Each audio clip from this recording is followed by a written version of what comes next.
So hi guys, good morning. Wala ni siyang itsura na ko karon 33 hours post procedure. So papagyapan kayo siya ang shape. Ayan gapo. Nag-swell pa siya diri na part. Expected na. Grabe akong bleed dere. Nag-purple ganun niya siya tong the day good. Kaya ko nag-sige siya dugo. But now, wala na kaya siya nag-purple. Thank you kay naasli mga tikong meds ako agihatan. So di na ako kailangan mapalit sa pharmacy. Ipatake na din ko ni Sir Brian. And then, medyo oily lang akong skin din na part. Kikibatangan ako og mupirusin. Para lang siya maayo. Apil na po na sa akong gibayaran ang mupirusin. So, di naman kailangan mapalit. So, na siya akong lips. Akong lips magdungog puntas dahil sa ubos. Kaso nag-swell na mabuto na day. So, dili dito siya inato ka-pout. Nag-swell to siya guys. Ang tagi-undangan na nila. Kaya di na nila matarong butang if ipugos pa nila. So, kung gusto pa ko magpa-second session, pwede pa after a month. Then, ayan na siya. Mag-oil-oil siya. Overacting, di ko mabutang Vaporisin. Pero, dry up na siya dahil dili preferred po sa, sa infection. Wala ko filter guys ha, pati itong pag-video na ako. Wala ko siya filter. Medyo ito siya realidad siya. Suman ko side ko. Di ko nag-video din na side. Kaya ko nang di ko ganahan sa kong angle din. So karon okay ra. Ilo nga di kulang sa ko ato lips.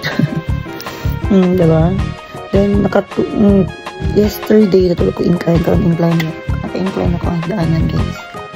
So kani siya chair siya itong pa-incline ko na chair. Kapag lang yapon ko sa ila.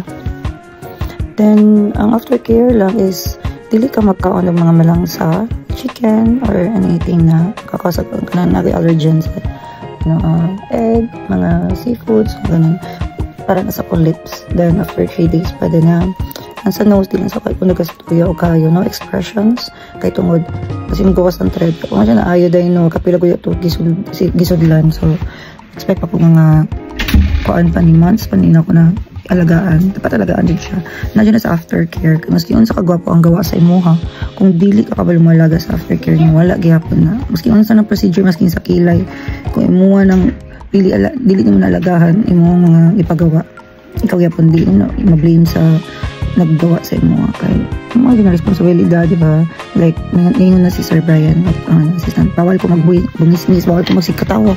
Wala, nagpugong jug ko. Gibutan ko nilag ALAR talks para to prevent movements akong ALAR kung magkatawa ko. As in, gusto ako gina-prevent, hindi pa na ako natarog siya siyo. Paano ako, hindi mo siya matarog. So, nila ko mag-storya sa, hindi naman kadlaw. So, ako sa antusan para, maling na, di rin ako magtiis ganda. Ano magtiis nung kung kaya naman ako mag-storya ingani, di ba? Diba? Nice kayo. So, mga micronigling ko.